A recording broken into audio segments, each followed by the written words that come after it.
Track Record with your hosts Mike Shea and Robert Yetter. Brought to you by Eventide Entertainment.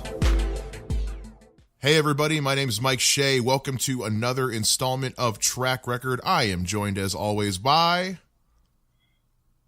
Oh, it's me, Robert Yetter. Welcome to the show, guys. It's another week, another pair of albums being tossed at each other like a football in an alleyway, or like a salad. We're gonna toss each other some salad. That's what we're gonna do. Let's just get right into it. I think I like the sound of that. Getting right into it right off the bat. For those who don't know, I actually had to have this conversation a couple times over the course of this last week. Yes, this show is not safe for work, people. That's why we put the big red letter E on it. So NSF dude. So for everybody who was a little shocked by our talk of orgasms at the top of the show last week, you've been warned at this point. Oh yeah. That was a gooey, wet, just delightful episode. It was a lot of fun, and I'm hoping that this week's show will be just as fun, because there's a lot of love in this week's show. A lot of love, a lot of passion. I don't want to say romance, but it's a lot of oomph in there this week. A lot of in there. A lot of stuff that just you feel deep in your soul. You can feel it in your stomach while it's inside of you, that kind of thing. Yeah. Yeah. Yeah. Oh, yeah. So, as always, we're drinking. I feel like that's not a surprise. We're drinking when we make this show. Or drinking when we not make this show. Well, again, Midwest, nothing else to do. Right. I mean, we're surrounded by corn and wheat. Yeah, and in my case, a lake that is actually the size of an ocean. So. And in my case, I'm surrounded by all of the heroin in the country. So there you go. So we drink to try to forget these things. I'm drinking just the simple Strongbow honey this week. Keeping it simple. All right. Return of the classic. Return of the classic. What about you? Oh, I've got actually an interesting repertoire. Was that the word? Of liquors in my cabinet. So tonight I am drinking a white rum mixed with this alcohol called McGillicuddy's Intense Cherry. And I went ahead and I put some pina colada mix in there. So it's pretty much like a cherry pina colada. McGillicuddy's. I've been on a cherry kick, man. Dude, cherry anything is. I drank so much cherry Coke this weekend. But I'm obsessed with those black cherry. Those, what are they? Kickstarts. Oh, they're so good. From Mountain Dew. Yeah, they're the only one that I actually like is the black cherry one. I don't know what it is about the cherry flavor lately, but I can't get enough of it. So I went ahead and I bought some this like cool ass looking cherry liquor, and it's like 15%, but it doesn't taste like alcohol. It just like tastes like cherry juice. That's why I always have grenadine on tap, because there you go. I put grenadine in just about anything. I'll put it in my apple juice. I'll put it in my Coke and make a Roy Rogers. I've put it in my cider before and made like a cherry cider. Well, that's kind of what the cherry blossom Strongbow tastes like to me. Tastes like Strongbow with just a splash of grenadine. Yeah, I can see it. Because the great thing about grenadine is it lasts forever because you don't need much. Yeah. You need like a capful and you're good. Dang toot. All right, so we're drinking. We hope you're drinking along with us. We hope people who make things for drinking will at some point sponsor this show. I just had an idea. I feel like in our relationship, Mike, I'm somewhat of an idea man. I feel like I just have ideas. You have been crazy with the ideas lately. Oh, I try. But anyway, is this an idea for the show or for after the show? This is for the show. Okay. We develop a track record drinking game. Okay. I don't know what what the rules will be, but so like every time we make a Gary Busey reference, you have to take a shot. Every time we make a joke about taking a shit or having an orgasm. I love where this is going. Yes. By the end of this year, we will have a fully fledged track record drinking game that you guys can play along at home. That's right. You can be a part of the show. Right. All right, sweet. I love this. This is great. Again, what would you do without me, Mike? Oh, right now I'd be watching The Punisher on Netflix. I still haven't started it yet. Gross. Oh, you hush, man. You hush. You and your superhero. It's The Punisher. He runs around and blows stuff up and shoots things with guns aggressively with a New York accent. Anyway, so... All right. Aggressively with a New York accent. Not, he could be lackadaisical about it, but no, he is aggressive. I hope that's in the subtitles where it's like he says, "How you doing?" and below it says he said aggressively in a New York accent. That'd be awesome. All right, so let's delve into this week's episode. Okay. Yeah. So we've got stuff, albums, music that is close to our hearts. We have a certain fondness for these albums that we made each other listen to. I mean, it's like I always get this feeling it's from back in high school. I know I can't talk right now. Holy shit. Audience, I'm so sorry. Anyway. We can always edit that out. The stuff that garners a lot of the nostalgia for me is from high school.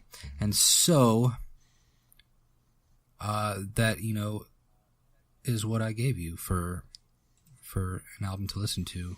And I think you probably, gave me something that was from high school or, around that era. Yeah. It was a very influential era for us. We're only in our 20s. So that's not too far removed from high school. Yeah. And so typically that's when you're feeling very emotional. And so stuff really will sink into, Yeah. Because I don't know if I just made any sense at all. No, I'm with you. The one I gave you, I discovered when I was in college. I was about 20, 21.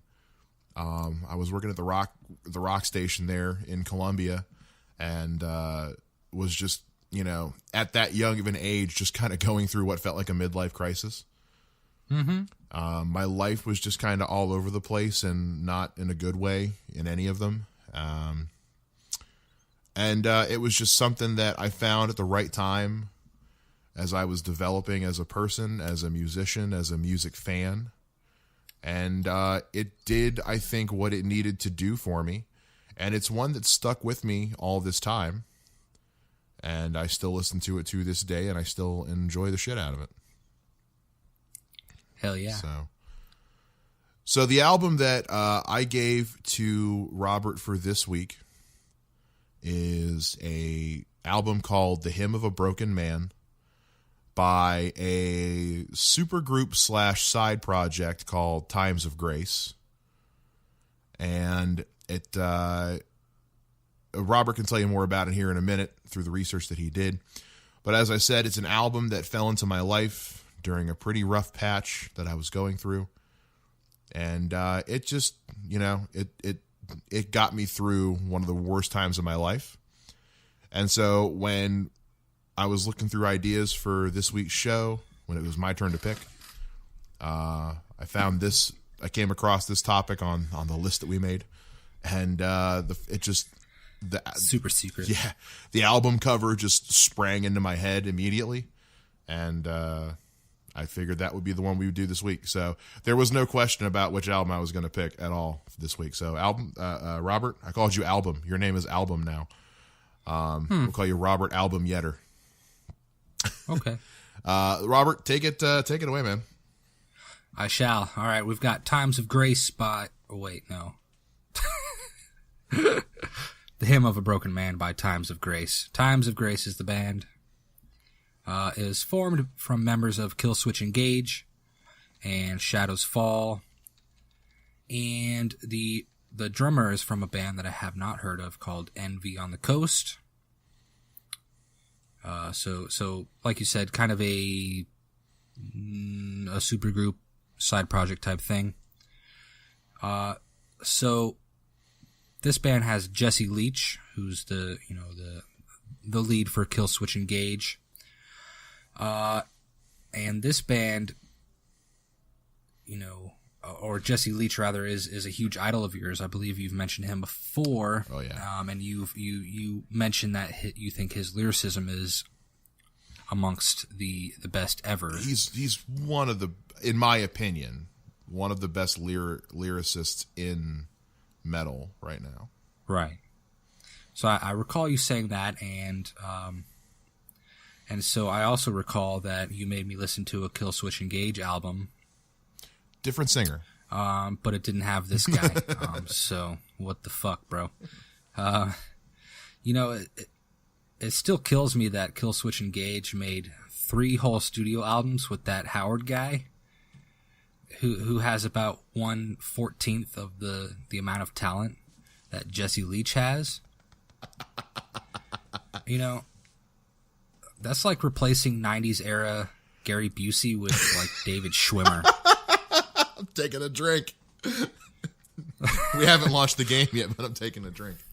Taking a drink. Oh, man. That is some sweet stuff. All right.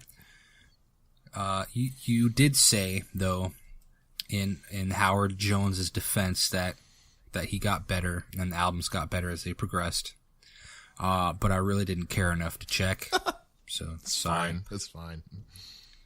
But I think that if I listen to some of the Killswitch Engage with this Jesse Leach guy, I could change my opinion about that band.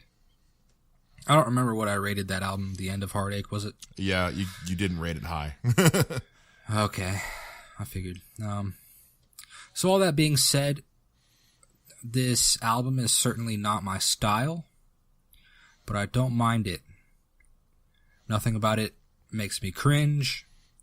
There's really no air of this, gimmick. The lyricism is sincere and creative. The songs are interesting, dynamic, well written. The album flows well. The production is great. So there's a lot of positives to this album. And this is what I expect metalcore to sound like.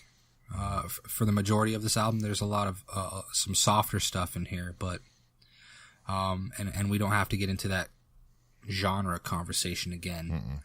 But I think that this is a really great example of metalcore, and they do a lot more technical stuff than Killswitch Engage does, and I love that. That was one of my qualms with Killswitch Engage. I think that's where they really suffer. For me, I just like things, a different style of heavy. I like the deep, hellish demon growls and the brutal, low end on an 8-string guitar brutal, And this metalcore genre doesn't quite hit that heavy as much as I like in my metal music. Mm. But that doesn't mean that this album is bad by any stretch. It's actually very enjoyable. I like that as a metalcore band, they're not afraid to stray and be as melodic or as soft as they want to. Now, one thing that bugs me, and this is kind of a really small thing, but it was one thing that bugged me, is that I was reading about it, and when they were conceptualizing this album and this side project in general, they said that it was going to be, like a genre concoction, right? Mm-hmm. I believe it was the guitarist who he said that he was writing stuff while he was in the hospital. Yeah. You know, and so one of the genres that he threw in there was shoegaze. So going through the album, I was just waiting for the shoegaze, and it never came. So there was kind of a bit of false advertising in that respect. I know it was early. He was, just starting to write the songs, but, he was throwing that out there, and and that's okay. It's not easy to just throw shoegaze in there, Shoegaze is more something that you go big on, or you just don't do it at all. Because it has such a unique aesthetic, I think. There were a couple moments that I thought maybe, this is it. Like, here comes the shoegaze. And, because the guitar sound was there, But the shoegaze was never developed. It never went further than just that one kind of lick that was shoegazy, I guess. Yes, okay.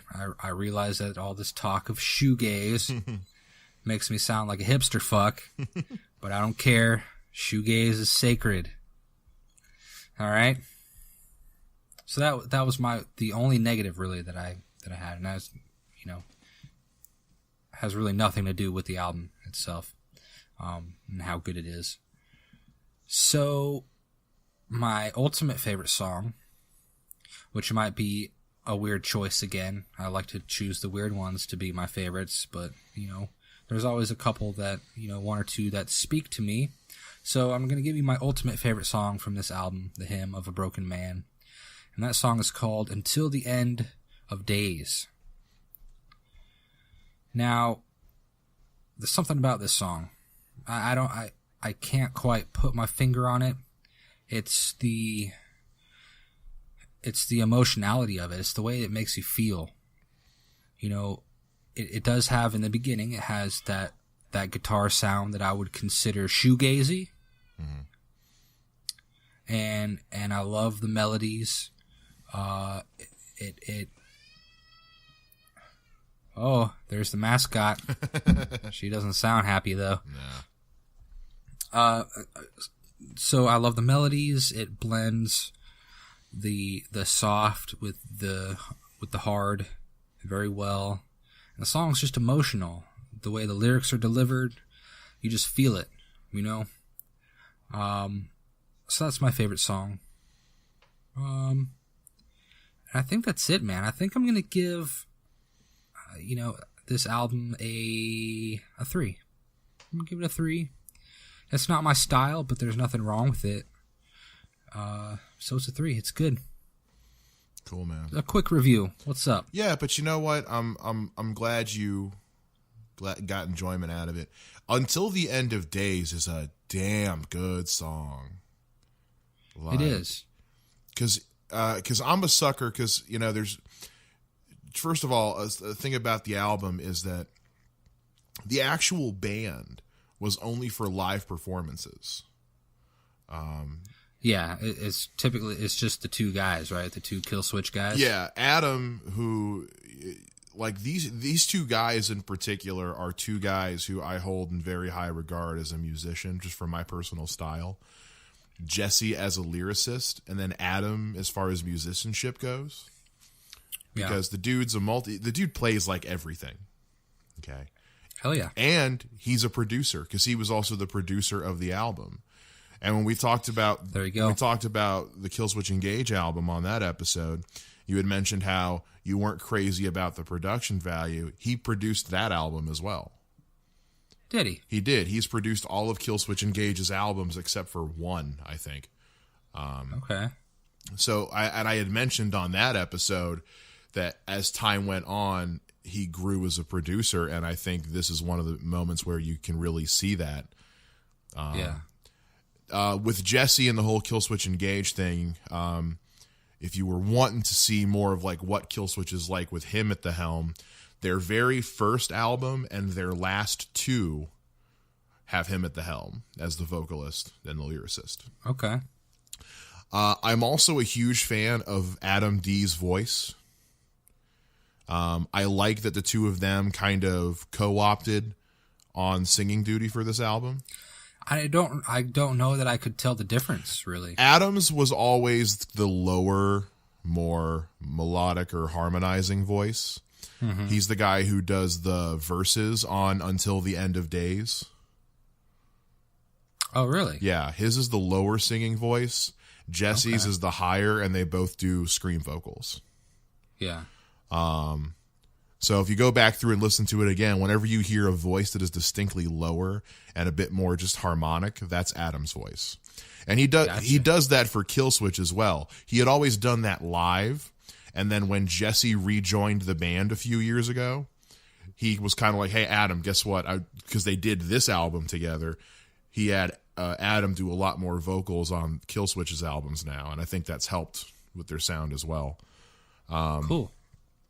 But yeah, this album, I think the title of the album is both a little cheesy, The Hymn of a Broken Man, but with what both men were going through in their lives and just kind of the nature of the album, it also, like, I don't know what else you would call this thing.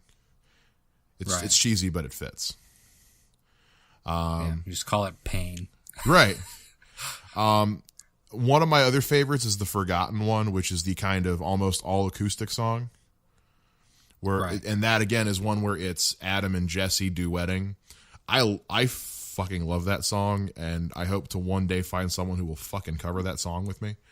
Might as well be me, bro. I mean, fuck it. But also, Hymn of a Broken Man, which is it's the song right before it, the one that's like just straight metalcore. It's almost all screaming. That's actually the first scream vocal cover I ever did in my life, was that song. Cool. It exists somewhere on the internet, not on my computer because it's terrible.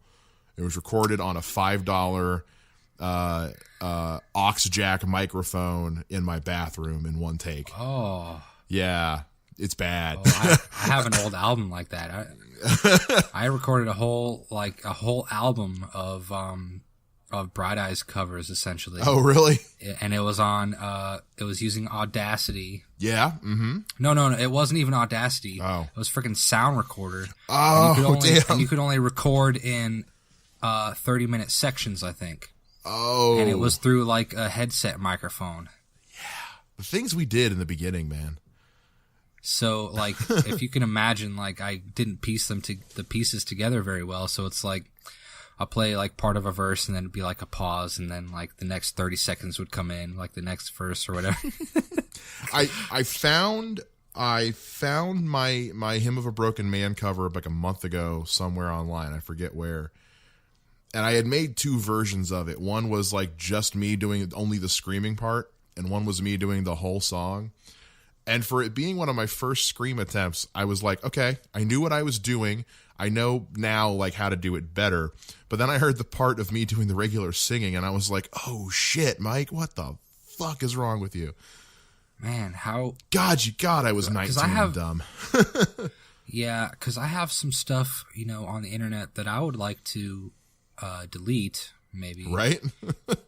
But how do you even go about doing that? I don't even know. At this point, I'm just... Lost counts. Yeah, I'm just saving it for like someday when I'm doing like my fucking memoir or something. Somebody will find that shit. Like, can you explain this, please? No, I really fucking can't. Yeah. But I love the way the album starts, because like the first 3 or 4 songs all flow seamlessly, which I like a lot.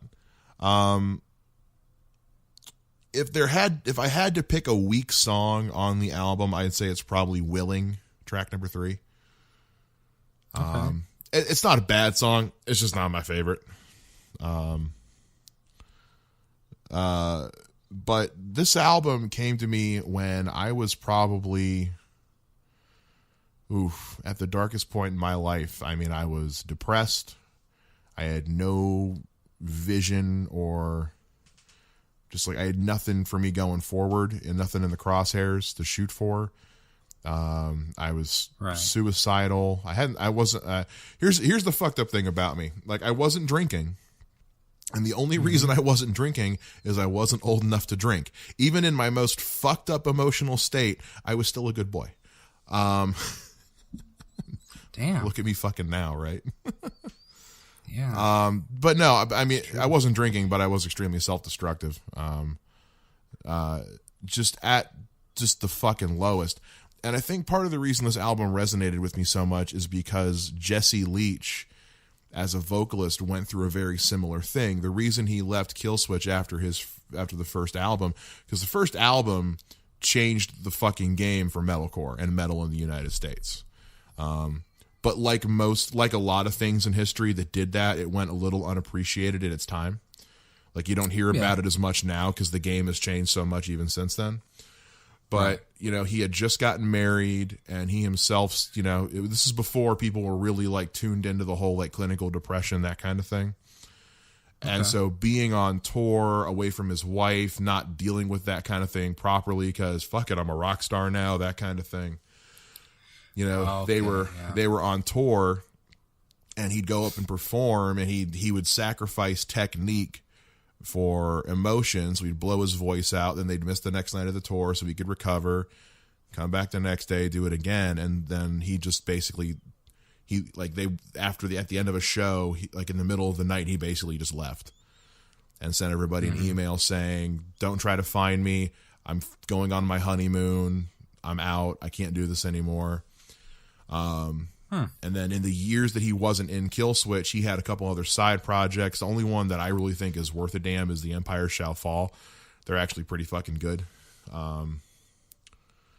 And when I first heard about this, when Adam first started sharing this album online, I was like, oh, this is a new Killswitch album. Wait, who's the fucking bearded guy? Holy shit, that's fucking Jesse, man. And to hear about, you know, because Adam started writing this album when Killswitch put out one of their albums, he missed almost the entire tour cycle because he had back surgery. Right. And so he's writing this in the hospital. And so he wrote all the music, and Jesse wrote all the lyrics. They recorded the whole thing in Adam's home studio. And then they brought in guys from other bands. They brought in other guitarists from Killswitch, the guy from Shadows Fall, guys from other bands, because they never intended on it being a band. It was just supposed to be an album they were going to do to get through some shit and put it out. But it was so fucking well received. They were like, fuck it, we got to do a tour. I was at a show in Asheville, North Carolina, and as we were leaving the show, they were putting up posters. The next week, Times of Grace was going to be headlining with Under Oath as support. Wow. And I was so mad I couldn't make that show because that would have been cool to go to. But that would be a cool show. Remember fucking Under Oath, man? I have this really weird memory of Under Oath. Mm-hmm. It's like, I don't know, because when I was in high school, that was the rise of, and I'm sure you maybe, I don't know how it was for you, but it was like the rise of the scene kid, you know? Oh, I remember. Or the emo kid. I cowered in fear. It was first the emo kid, but then they were scene. They weren't emo anymore. I don't understand. But it's the hair swoop with the spike in the scene kids were to emo kids what glam metal was to heavy metal. See, I don't know. There was no marked difference to me. It was just like they were all of a sudden scene kids, not emo kids anymore. From what I could tell, the emo kids were more about the personality. Scene kids were all about the look. Okay. That's right. That's how I remember it. I don't know. I was a fucking shitty little goth metalhead at that point. But everybody listened to the Used and Under Oath. Right. Yeah, everybody did. Taking Back Sunday. Come on. Oh, all that man. shit. Yeah. The what was it? The Bled. Seosin, fucking Silverstein. Yeah. Fucking. I'm gonna have to. We need to revisit that shit. We need to have it. We need to have just like an emo episode. Come on. An all emo episode. But yeah, I have a really strange memory about Under Oath. Just in a car, I forget what we were doing, but I was with some people that I wasn't really like good friends with, but it was high school, so I was kind of friends with everybody, you know. I still had my little group, but, and then this one kid, he just got like so emotional over this one Under Oath song. Do you recall the song where, it basically, it's pretty much like acoustic or whatever, like slow, and then it's like a pause, and then it goes like, Jesus! Because, I mean, to me, that sounds like all of Under Oath's music. Yeah, but it was like, and then I just remember the guy who, he like shuddered and like he fucking came in his pants and like, he's like, oh my God, it gets me every time. I was like, yeah, Jesus Christ, man. It's, well, it's the cool. Christian, it's like a cool part of a song, but if you hear it like twice, you're like, nah, the orgasm isn't as strong this time. I don't know. Yeah, of the Jesus bands. Hey, we have to drink Under twice, Oath, by the way. Yeah, I know. Of the Jesus bands, Under Oath was kind of the Jesusiest. As far as metal, yeah. Yeah, because at that point, Skillet hadn't There was really always hit popularity yet. There's so. always Yellow Card. We always had Yellow Card. And Flyleaf. Fuck, Flyleaf man. was Christian? Dude, they were fucking... I saw a concert video of them one time. They were performing at like Winterfest or something like that. And in the middle of their set, the singer just went into like this like 15-minute worship speech about how basically if you're not a Christian and you don't accept Jesus Christ, you're a shitty person. At that point, I tapped out of Flyleaf. I was done. That's why I like Skillet. Like, I know people have mixed feelings about Skillet, but the thing I like most about Skillet is they can hang with anybody. Like, I've seen them do solo shows, and I've seen them on tour with, like, fucking Papa Roach and Five Finger Death Punch, and they can hang with anybody, and they don't shove it down your throat, okay? Like, they're just there to... They write the good That's wholesome Christian music. Yeah. They write the Jesus-y stuff, but they also write songs like fucking Monster, which is the shit. You know, they write stuff for everybody, and I like those kinds of Christian bands. That's why I like 12 Stones. Stuff like that. Stuff like Flyleaf and Under Oath, where it's just like literally music, the Bible as music. I could go to church for that if I wanted that, and I don't go to church. So, yeah. So anyway, so yeah, there you go.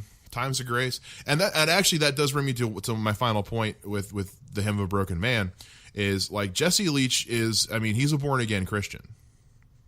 Mm-hmm.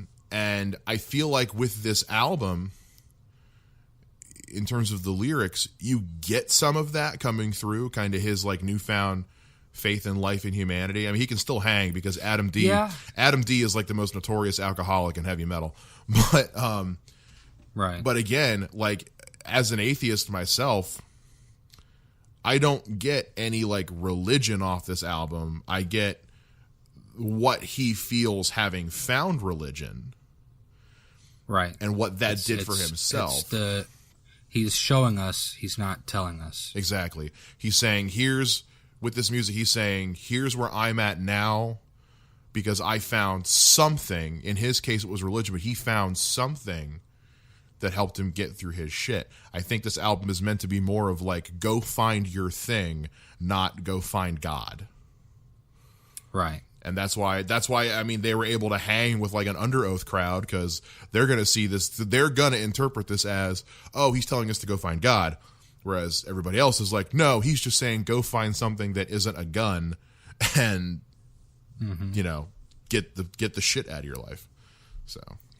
Yeah. Hell yeah. This album's very poignant. He makes it's very... I wish I could think of words today. It's like you say, it's inspirational. It's not really like preachy or anything like that, but it has an air of hopefulness. And like you say, a newfound faith. So yeah, man, it's good. So 3 out of 4. 3 out of 5. I will take it, man. All right. Thank you for not shitting all over this album, which means so very much to me. It's my pleasure. I knew it was a risk. I knew this episode was going to be a risk for both of us. because there is always that risk that someone's not going to like the thing that you're really into. And I feel like that's but it's okay. Yeah, and that's kind of been the journey of this show. And we've already established that our taste in music is pretty different. Well, I mean, we love metal and we have some of the same. We'll always bond over, symphonic metal, but yeah, there is an overlap in our musical taste, but it's not a huge overlap. Yeah. And I think what's also great is we're showing people, hey, you can like different things and discuss them openly and not be a dick about it. Yeah. I mean, there's going to be some albums that you're going to be a dick about, and you right. Try and think about Gary Busey jokes, but right. But that's another drink. Oh, Shit. We did it. We're beta testing this game live. I almost choked on an ice cube there. All right. But yeah, so yeah, let this be a lesson to you guys. You can disagree, but you don't have to be a dick. The more you know. God, that rings so true with a lot of 2017. Stuff. Yeah. Jesus. All right. So just got so deep. Oh yeah, I told you we're gonna get deep today. Oh, so deep. So let's take a pause. Let's listen to some promos, some new promos. Ooh, finally got off my dead fucking ass and finished these things. And we'll come back and we'll I guess I'll listen to me talk about some other shows that are happening on Eventide, then come back and listen to me talk about another album. So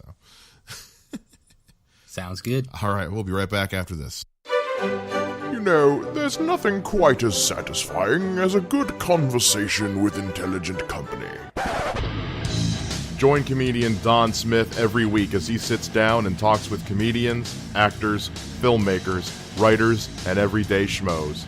It's The Life with Don Smith, Wednesdays at noon on 106.9 FM, and now available on the Eventide Entertainment podcast feed every Friday on Spreaker, YouTube, and iTunes. Nothing brings people together quite like the movies, and every week Aaron Lopez wants you to join him in a discussion about the latest and greatest in the world of film. So grab a drink, grab some popcorn, and get comfy. Come join Aaron and friends every Thursday at The Drive-In, presented by Eventide Entertainment. There's a reason they call them lazy Sundays. There's nothing better than sitting around and enjoying the comforts of a good book. But what book should that be? Well, every Sunday, Eventide brings you The Bookseller, hosted by Jessica Gillen. Each week, Jessica breaks down a different book and tells you everything you need to know before cracking it open and getting lost in a whole new world. Tune in every Sunday for The Bookseller with Jessica Gillen, brought to you by Eventide Entertainment. Welcome back, everyone, to Track Record. We just heard my thoughts on the Hymn of a Broken Man by the members of a couple members of Killswitch Engage, a band called Times of Grace, a little side project supergroup there. And thank you for the messages, Mike, and the new ones. Yeah, man. As always, the voice is lovely, sexy, moving, like velvet. So good. So I did want to mention, I have a couple more housekeeping things. I know that you just listened to us, or Mike, maybe me, talk about some Eventide shit. But here's some more for you. As you already know, if you follow us anywhere on the internet, the web, I have a new album coming out. And this album is a collection of 14 remastered tracks / unreleased music. It's a showcase of my electronic side. So you've got on Thanksgiving, the 23rd of November, I will be releasing an album called Curios, a collection of productions 2011 to 2015. And so I hope you guys go pick that up. It's going to be available on our Bandcamp. $6. All our stuff is $6. That's cheaper than anyone else's albums on Bandcamp. It's cheaper than iTunes, folks. Just saying. So go pick that up. You can stream it. You can stream it on SoundCloud. Maybe we'll think about putting it on iTunes or something like that. We haven't really that's not something we've explored that route yet. We'll talk about that off air. Yeah. So we got that coming up. But there's also a new development. As the established idea man in the Eventide management here, not to say that you don't have ideas. I got ideas too. I got good things inside of me. Hey, say what? Okay, man. But I, with my wife, Candace Yetter, formerly Candace Sears, also DJ Chan. She might think about changing her DJ name. We have decided to move forward with an industrial group duo called, you ready? I'm ready. Data Drain. Now, if nobody gets that reference, then fuck you anyway. Fuck you. Fuck you, If you don't get it, Mike, fuck you, man. I don't give a shit. If you listen to my fucking episode of Nerd Versus, you might understand what the fuck I'm talking about. But I'm just kidding. Not fuck you. Not fuck audience. This is called Data Drain. And I'm rambling again. But anyways, it's a duo. Myself and my wife. We have a love for electronic music, and so we want to make some electronic music for you. And so we've decided to be along the lines of the industrial or like a hard techno type of electronic music. So look out for that. I think we're going to make an EP that we're going to put out soon. So some more breaking news for you folks. Fuck yeah. There you go. Always good stuff. That's all I got. A lot of there we go. Good burp. A lot of good stuff coming out of Eventide in the next few months. There it is. There's the follow up. There she is. Every time. Oh, that's another drink. Every time someone burps, you got a drink. Or every time Mike burps. I don't know that my burps are audible. Every time Mike burps, you got a drink. Yeah. We got good stuff coming. Once again, like we mentioned last week, we'll have some more announcements for you guys at the beginning of December. We're just fine-tuning some details, and we'll have that coming as well. I hinted at it last week. I'm still hinting at it. The Careless Whisperer will make a return in 2018. Shooting for something around St. Patrick's Day. That's literally all the information I have because I'm not done writing yet. Yes. But I'm trying to break through. I'm trying to break my writer's block. I am notorious and have been since high school. I go through long spells of writer's block. And this is as a comedian, as a musician, as a poet. And then I'll hit this stretch where like I will just write nonstop like a fucking writing fountain for weeks, months on end. And then I dry up for God knows how long. So, but somebody gave me a great piece of advice this past week, which was if you have writer's block, because a lot of folks, they get writer's block and they just stop writing, or they just like they feel like all their ideas are bad and they don't even bother writing them down. And so the advice I was given was just write down your bad ideas, develop your bad ideas. It doesn't matter how bad they are.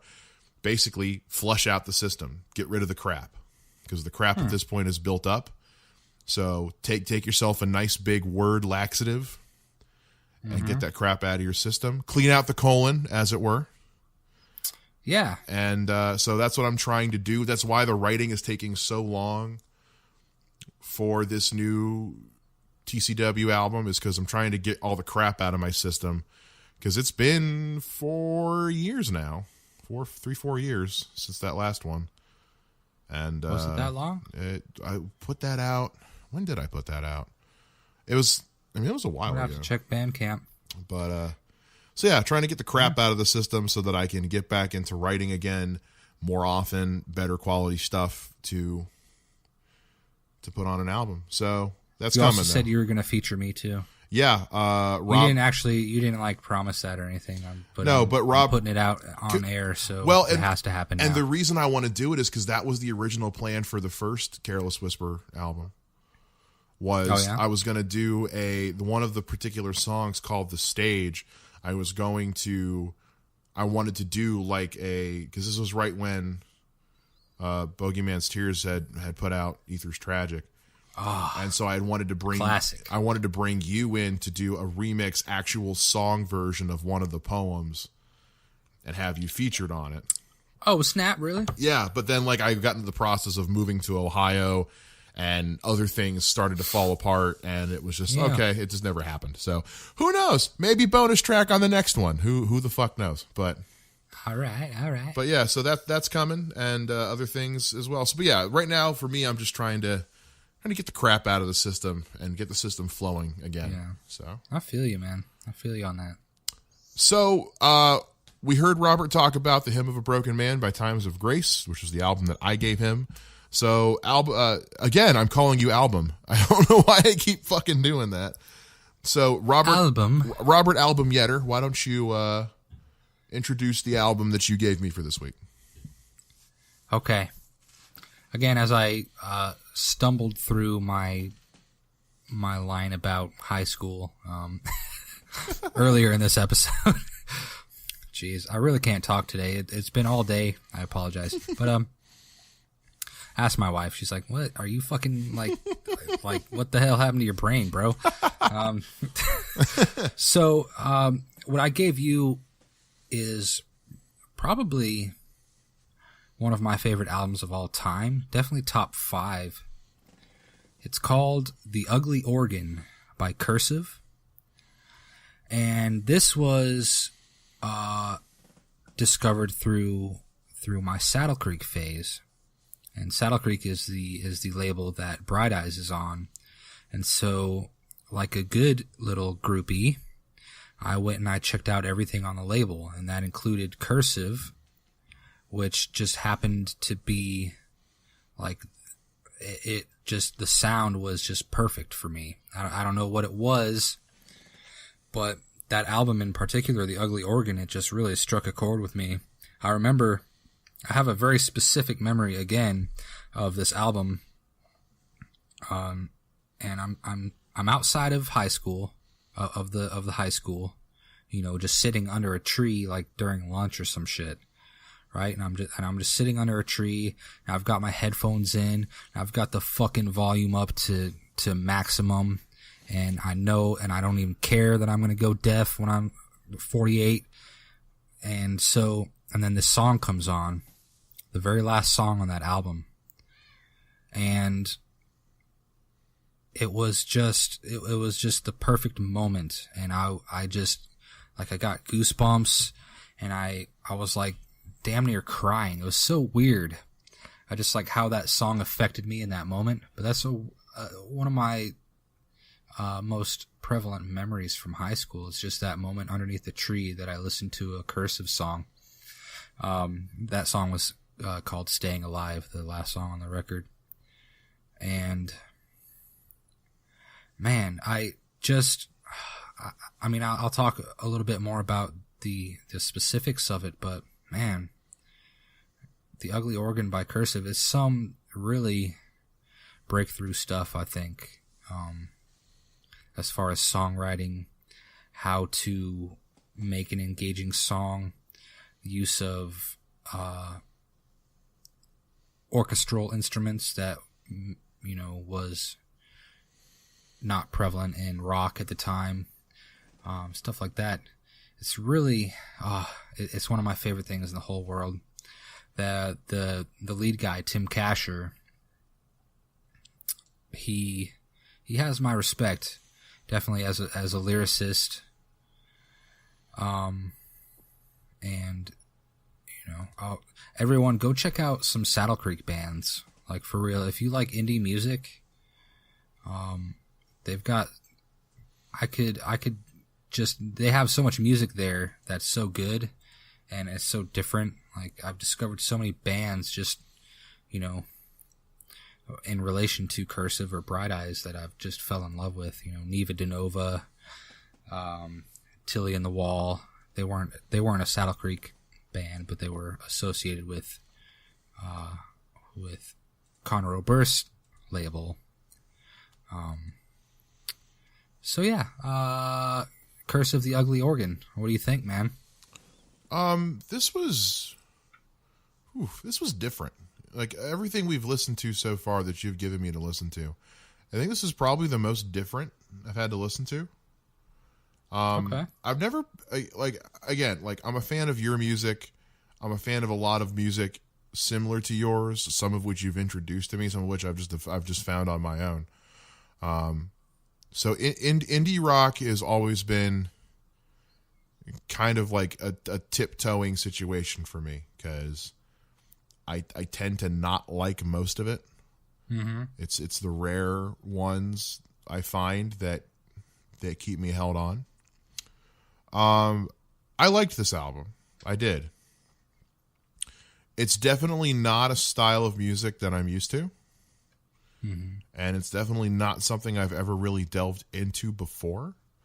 I'm also not sure if I'd ever delve into it again. It's definitely, it's like whenever you try some kind of food for the first time, and you're like, I'm not sure how I feel about this, but I definitely like it. I don't dislike it, but you're not sure. You're not sure when you're ever going to get to have it again, if you ever will. So, like I have it on my palate now. I know that this is out there. I will say this: I really like the album cover. Mm-hmm. I like the album cover a lot. Yeah. I wasn't able to find a whole lot of information on this album outside of what is on the Wikipedia page, which isn't really much. I like the note that it was pressed on translucent green vinyl. That's pretty cool. Yeah, Saddle Creek definitely prides themselves on. I think they pioneered the resurgence of vinyl. They put everything. They always have a vinyl option for everything, and it's always, and it also has special tracks if you buy the vinyl version, right? Just like like a Japanese version or the Japanese UK version, the Japanese UK crossover special Friday night edition. Yeah, but they always put one or two extra songs on the vinyls. Right. One thing. Because Saddle Creek Records is a name I'm familiar with. Being in the broadcasting and music business and doing what we do, you kind of have to be aware of them. Yeah. I was not aware that they were associated with Big Scary Monsters, though. For those who don't know, Scary, I haven't heard of that. They're basically the UK version of Saddle Creek. Okay. They have represented bands like Fall of Troy. They've represented Andrew WK. They've represented stuff like that. But for the most part, they deal with a lot of independent stuff. Real independent stuff. Big Scary Monsters is basically, from what I understand, is the label that kind of got them started.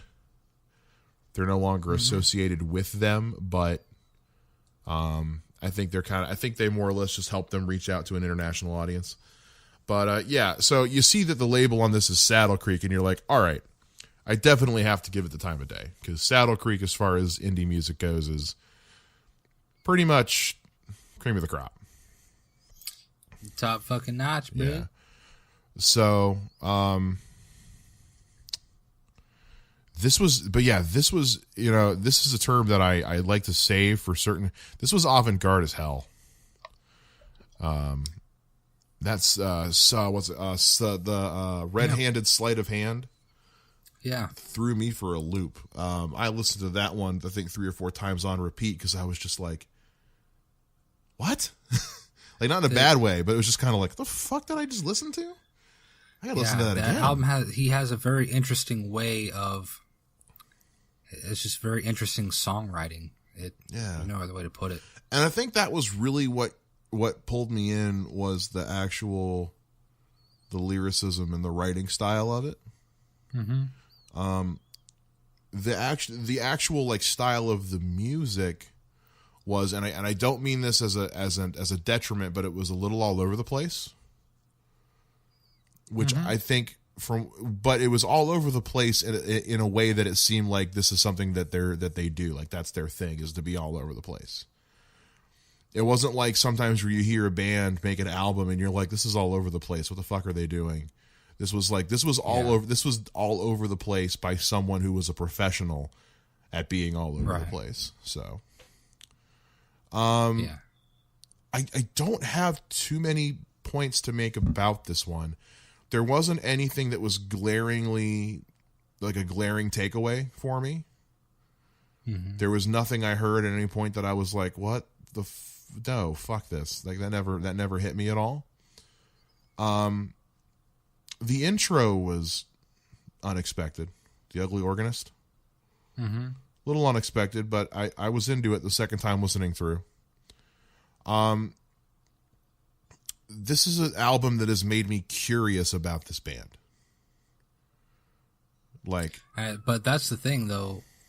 Every single album that he's made has sounded completely different. And I dig that. Like, I dig that about a lot of bands who can do something different and separate, and, you know, kind of make each album a standalone album, you know? Right. You know, oh, I didn't like that album. Well, try this one. Maybe you'll like this one. It's the same band, I know, but it's different. Trust me. Yeah, and too, along with that, it's different themes. Like the Ugly Organ, really, a lot of the lyricism is about art and music itself. It's very reflective, you know, about, you know, fans, and it came across as being an album about the artistic process. Yeah. You get that in the album art, frankly. And you get that, I think, the album art and the style. And you don't find this often. A lot of times you're like, oh, the art is awesome and the album is awesome too. It's not every day that the album and the art complement each other.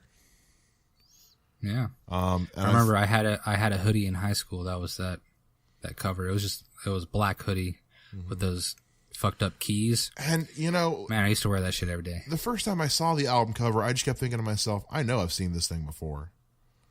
I may have not heard the album before, but I know I've seen this artwork before. Maybe this is something my brother listened to. I honestly could ask him. But my older brother is big into indie music. Okay. And again, 2003, I was in 8th grade going into high school. I probably saw this artwork on someone's fucking t-shirt or hoodie or something at some point.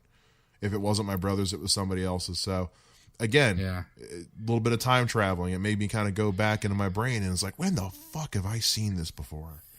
There you go. So, and I think it was, again, 2003. Indie rock was on the fucking rise, man. Oh yeah. As an unhappy byproduct, so was hipsterism, but it was on the indie music was on the rise. Oh, hipsters. Fucking hipsters. Shoegaze, man. Shoegaze.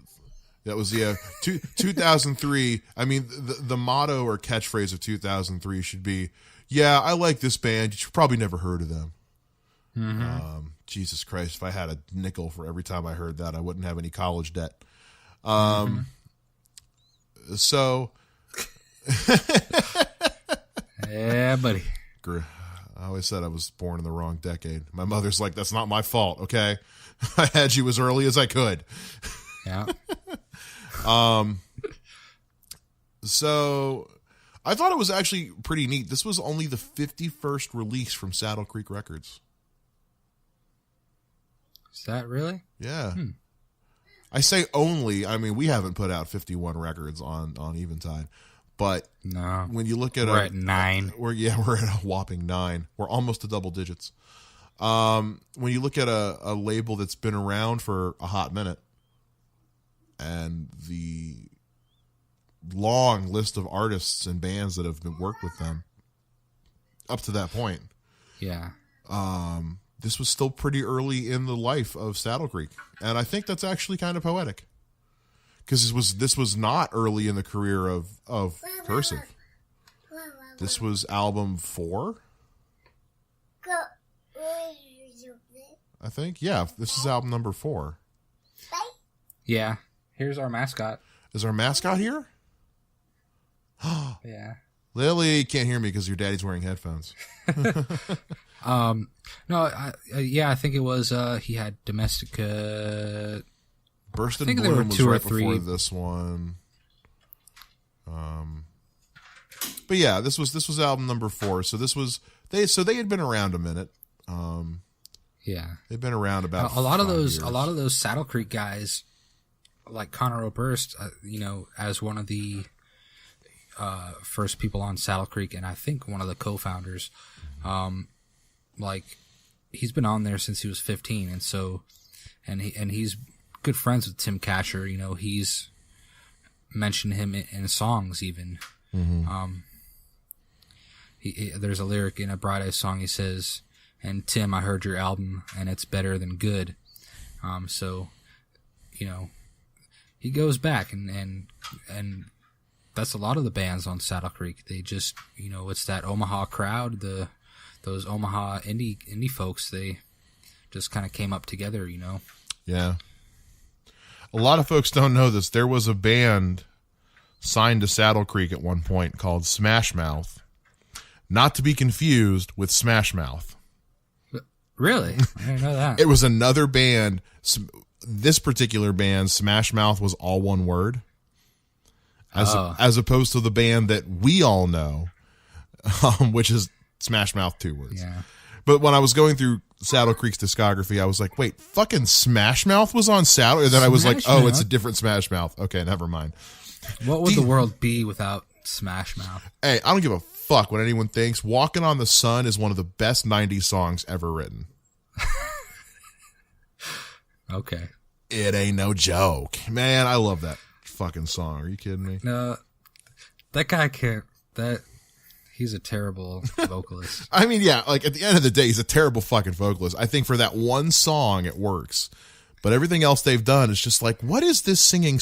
How did you discover this singing style? You ever heard someone's weird ass singing style and just thought to yourself, how did you settle on this one? Yeah. It's like that's an interesting. It's like I expect Tim Gunn from Project Runway to be like, that's a very interesting choice you've made there. I'm curious as to how you think that's going to make you're going to make that work for you. My mother hates my Tim Gunn impression very well because that is her fucking gay boyfriend. And whenever she watches Project Runway, I walk in the living room and go, "So, Mom, I see you're watching Project Runway again." That's Tim, and then she throws a pillow at me, and I have to leave the room. But there you go.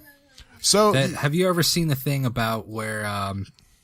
Sorry to be off track even more, but it's like where they isolate the vocals for a certain. The mascot is angry. A sacrifice must be made.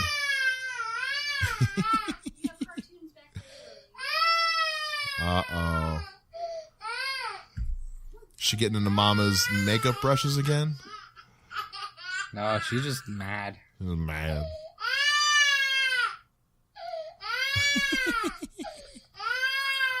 Man, I'm gonna have that friggin' Smash Mouth song in my head forever now. As you should, my friend. As you should. It's good stuff. Smash Mouth. Anyway, it's the where they isolate one the of vocal tracks. Yeah, the vocal track, and you just hear how terribly sung. Yeah, a Smash. Well, I forget which Smash Mouth. It's probably All Star or that fucking I'm a Believer cover they did for Shrek. Oh my god! Like fucking Shrek. I'm not a Beatles fan, but like fucking Smash Mouth doing a Beatles cover is just bad. Fucking Smash Mouth. Then I saw her face. You know what it reminds me of? Your impression of that is so good. It reminds me of if the gay guy from Independence Day made a record. Or oh my God, are you saying the aliens are coming here to invade? Remember that guy from the 90s? Guy who was in Mrs. Doubtfire and like fucking everything for like 10 years. What was his name? Who is that guy? It was Harry. It something Jewish. a guy I do stand up with tells a bit about him, and I always forget what his fucking name is. You know, that kind of sounded like Gilbert Gottfried for a minute.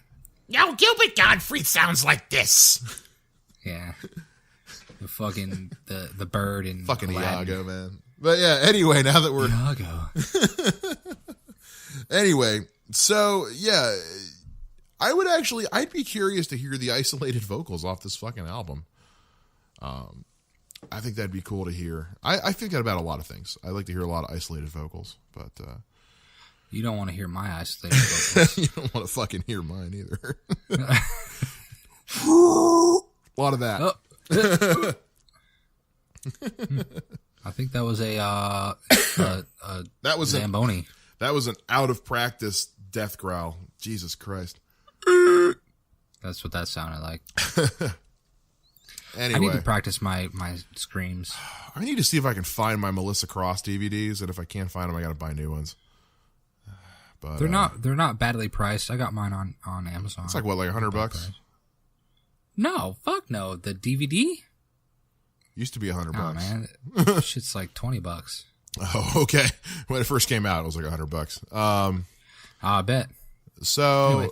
Yeah. So, The Ugly Cursive. Organ by Cursive.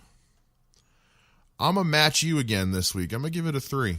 3 out of 4 purple stars, man. Respect. 3 out of 4 weird circle things that are on above the keys on the album art, whatever the fuck those are. They look like Knobs on an organ. Sure, targets you throw darts at. I don't know. So Organ yeah, knobs. it was neat. It was fun to listen to. I don't know how likely I am to go back and revisit this album or Cursive for that matter. But Oh man. okay, if I'm you sure. didn't I'm sure at some point throughout this show, I'm going to revisit Cursive again. I know you. Well, that's my all-time favorite Cursive album. There's Right. nothing quite matches up to that, but there is another project that he was in called The Good Life It sounds familiar. that I might have you listen to. Okay. There's one of their albums is way good, and that's more like I think it kind of started off as like a solo side project type thing, but kind of morphed into a band. And so it's kind of a little bit more folky, but I might have you listen to that one day. There's so many things that I want you to listen to, man. It's crazy. Thank God for this show. But yeah, 3 out of 4. Like I said, it was good. But it's also just like, it's one of those things that's like, I think I'd have to be in the mood, in like a certain kind of mood to listen to this again. Yeah. You gotta be a little angsty, I think. It's not, it's, I think it's just a personal taste thing. Yeah. Yeah. I really like watermelon. I got to be in the mood to eat watermelon. Yeah. You know what I mean? I understand that. And I mean, I was in a huge indie phase in high school. Like, you know, like I said, I attached myself to any Saddle Creek band that I could, and I fucking ran with that shit. Right. And, but this album, The Ugly Organ, really, and each album has kind of a different theme to it. And so this one was, again, you have the theme of art, but you have the prevalent cello, right? Now, in a later album called Happy Hollow, you have kind of a more, like orchestral, not just like cello, but like a kind of like over the top orchestral type sound. And some, like his earlier ones, like if you listen to Domestica, that's really just like rock, you know? There's some really cool songs on there. But I like how he morphs. Definitely something different every time. But his lyrics are always potent. And I like it. I love his voice. I know he's got a unique voice, and some might find it hard to take, but especially in the early albums. But I really love it. But I'm the same guy who loves Conor Oberst's voice, even the early one. You know, Fevers and Mirrors era. Like, that was my shit. Right. Oh, Well, I should mention, too, about Saddle Creek. I was looking on their website lately, and they've been doing remastered reissues of all these old albums. So, like, all of like, Cursive's albums, like The Ugly Organ, they have the remastered, like, deluxe edition. Right. And all of the Bright Eyes stuff. It's crazy. I need to like, get a shit ton of money and, like, buy those things. Oh, shit. So, yeah. But, yeah, you know, man, I love Cursive. That album really changed me, I think. Yeah, like I said, I gotta give it a 3 out of 4. Like, there's no denying that this is a well-made, well-written, entertaining album. It's just, I don't know when I'm ever gonna revisit it, despite how good it is. Again, it's just a personal taste thing. Yeah. When you're just one night, just lay in bed and just put on Staying Alive as loud as you possibly can in your ears. Oh, the 10-minute one at the end of the album? Yeah, and just zone out that's to a good that. song. That's a good song. I will say that is a good fucking song. And yeah, that shit gives me goosebumps, dude. Fun fact, Conor Oberst is actually in that song as part of the choir that appears in that song. Oh, is he? Yeah. Nice. That's awesome. There you go. See what I said? They're friends, you know. There's a bunch of people on that label that are just a lot of them are in different bands, you know, on multiple bands on the label, so they all know each other. That's what I kind of want as a label for Eventide. Just kind of, you know. I think we'll get there. I mean, it kind of is like that already, you know. We each have kind of our own little hand in each of the projects for the most part, you know. I'd like to see that continue. I can totally see you and someone else who we won't mention yet doing a show together. Mm-hmm. Oh, yeah. So faux show. All right. So 3 out of 4 all around today. There you go. Not bad. Not a bad day at all. Not a bad day at the office. Yeah. So we mentioned it's like earlier, pre-cum. It's like, exactly. It's not quite what you want, but it's in the wheelhouse. It's setting you up for something great that's going to come later. Ha ha. Ha ha. Oh, sperm jokes. Ha ha. Hey. So I found that kind of ironic because it was your turn to pick the next theme. That you picked what you did because you came up with 2 theme ideas, Mr. Idea Man. Mm-hmm. And the album I gave you fits both of those fucking categories. Yeah. The one that I gave you today. Well, the supergroup thing is kind of a stretch for well, it depends on your definition of supergroup, I guess. I mean, it's really just it's 2 guys from Killswitch Engage. Well, sort of. And a guy from Shadows Fall. Yeah. I guess the live show was more of the supergroup than the actual album production. Yeah. Yeah. But I'll take it. Fuck it. Whatever. But the other one is definitely in line of what we're talking about for next week. So why don't you talk about what you picked for next week's show? So, the Idea Man Yetter, Robert Album Yetter, Idea Man Extraordinaire Esquire. I don't know what Esquire means when people put that on the end. Something for lawyers. Yeah, usually it means they're a lawyer. No, it's fucking weird. Anyway, I already have a 3 that I get to put on my name, so. Oh, yeah. Oh, schnizzle. And so, I had the idea of doing side projects. It wasn't something that was on our master list of shit that we were going to cover. But it just popped into my head, and I was like, oh, that would be really cool. And so, side projects it is. Do you want to know what I have for you? What do you got for me, Robert? Do you know of the band called Deftones? I do. Probably one of the best bands I'm a big ever fan of Deftones. In the history of the world. Fucking Change was like one of the best rock songs ever written. Oh my God, come! I saw Deftones with Korn actually. You're a dick.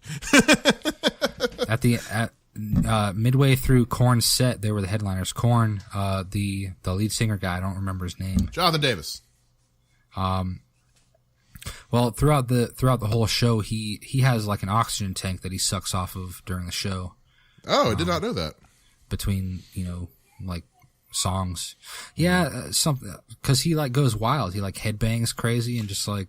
I saw them last year. He just has oxygen. I saw them headline last year, and that was one of the most intense live shows I've ever been to. Yeah, it was really cool. The set was really cool. Damn, there was like eight people playing shit on stage. They had 2 drum sets. Like, it was crazy. But midway through the set, he whips out a fire hose, like an actual fire hose with like the same amount of pressure that you would typically put through like a fire hose, and he just sprays everyone, and it fucking goes really fucking far. And so this was at Red Rocks, by the way, the famous amphitheater. Oh man, yeah, I was spoiled back in the day. I saw 9 Inch Nails there. Jesus. Oh god, that was good. And yeah, Deftones and Korn was definitely memorable. That was a good one. But anyway, so Chino Marino, that dude he's a music making machine. So, but he put out an album I have it pulled up here, in the year of 2005. Okay. And this was the definition of a side project. It was kind of, you recall some of the softer songs on the self-titled Deftones album, or White Pony type stuff. Oh my god, I think I know what you're about to give me, but please continue. So this is from his project called Team Sleep. Oh, it's not what I thought, but okay. And it's this was you thought I was going to say Crosses. I thought you were going to say Crosses. Yeah. See, I don't know if I consider. I guess it is a side project. I don't know. Mm-hmm. Side project to me means like you made one album and then you just fucking moved on with your regular project. You know what I'm saying? That's fair. No, Team Sleep's good, so please continue. Team Sleep came out in 2005, so this was another one in high school that was really, that like, I don't know how many times I listened to this on repeat. Just, so it's like if you took the softer side of Deftones and made an album out of that. But Chino Marino, man, I don't know how he does it, but he's so, everything he does is just fire, man. His lyricism, just the melodies, of course he's got the most recognizable voice probably ever. Oh yeah. But so that Team Sleep, the self-titled album, is, I think, the best example of a side project album. Okay. I was gonna give you, and we talked about this earlier, the self-titled album from Boxcar Racer, right? Which I'm probably going to listen to very soon. That shit is good. But Team Sleep is better. So okay. What you got for me, man? So it came down to 2. Well, actually came down to 3. One of which I decided wasn't really much of a side project. It was just a passion project. Yeah. So then it was down to 2. And I decided it was between the one I'm going to give you and an album called My Brother's Blood Machine by the Prizefighter Inferno. The Prizefighter Inferno is Claudio Sanchez of Coheed and Cambria doing basically a folk electronic album that was actually a subplot to The Amory Wars by Coheed and Cambria. Say what? Yeah. Now, the reason I'm not giving you that one is because I was like, it's not really a side project as much as it is just Claudio telling more of the story just by himself. Right. I do want you to I'm surprised you haven't heard about that. You should fucking listen to it. It's really fucking good. So the one instead that I am going to give to you, I had asked you a question a little while back about, do you like like industrial rock and industrial metal. Yeah. Because I do. I'm a huge Static X fan. Yeah. Actually, Wayne Static died while I was writing the TCW album, and so there's a poem on there called Static that's dedicated to him. Cool. And so, a little bit of history about what I'm going to give you here. In 2011, a particular band who people have mixed feelings on went on to a temporary hiatus, and their lead singer decided to join up with the former guitarist of Filter, Gino Leonardo, and formed an industrial metal band called Device. Okay. The vocalist is David Draymond of Disturbed. Is it really? Yeah.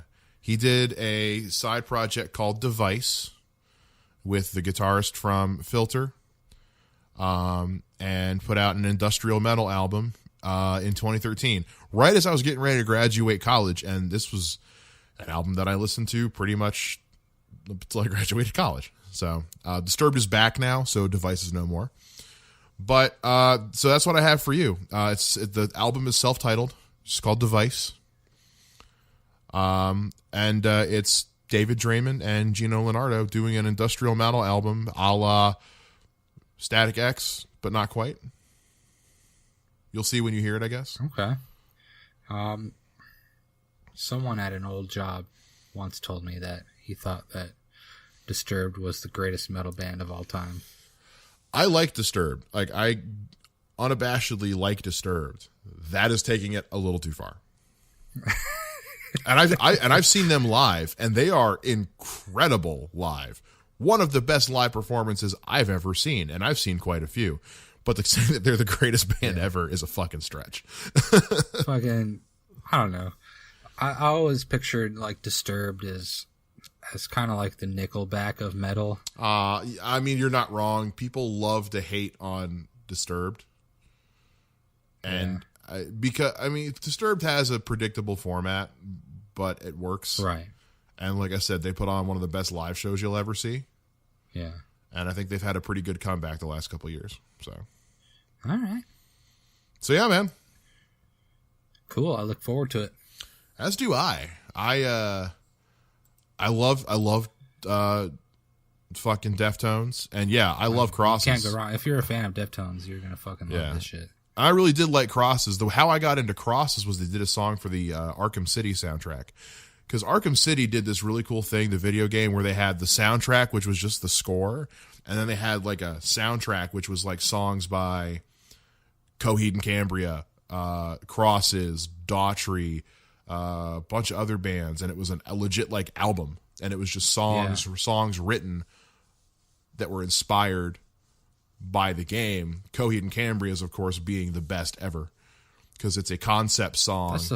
That's how you make money right there, dude. They put it out marketing at its finest. Yeah, because the song they did is called Deranged, and it's a song from the point of view of the Joker talking to Batman, basically saying, "What the fuck would you do without me, man? Come on, let's be honest."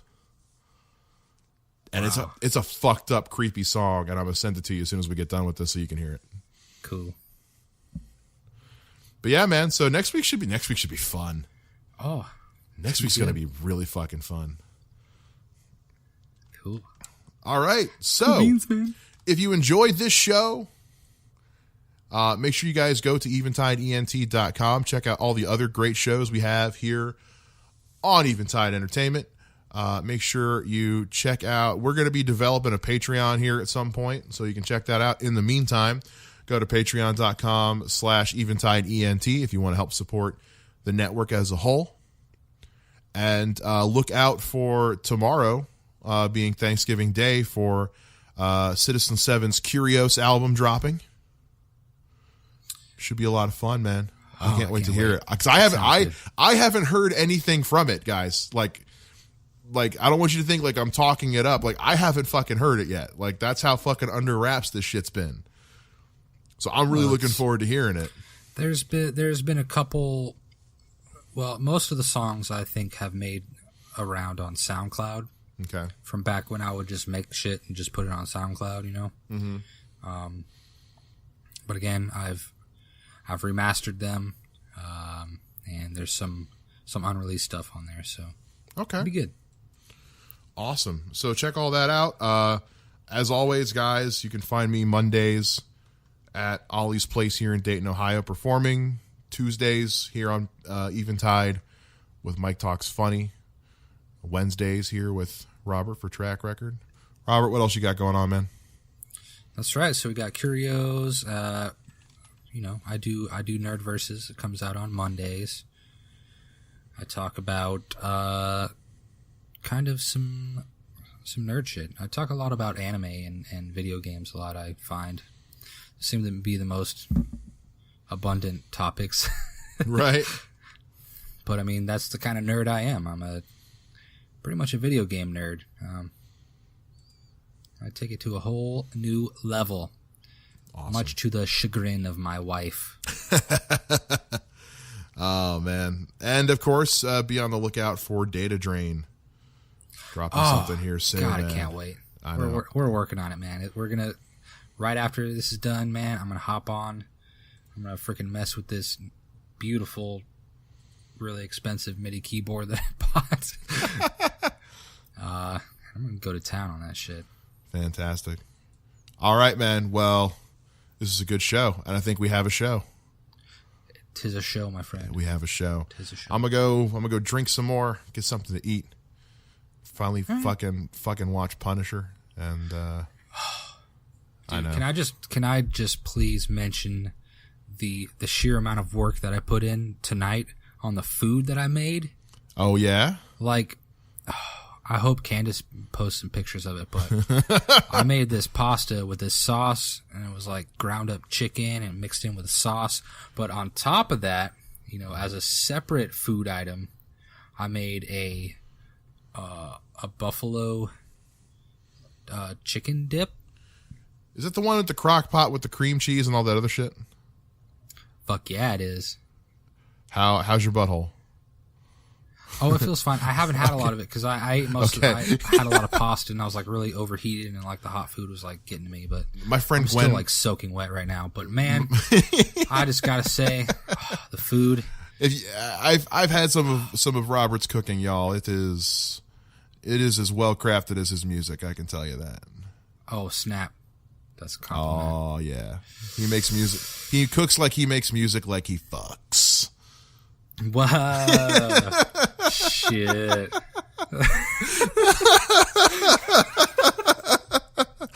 I didn't feel like this episode was dirty enough to warrant the E yet, so I wanted to get there right before we were done. So That's right.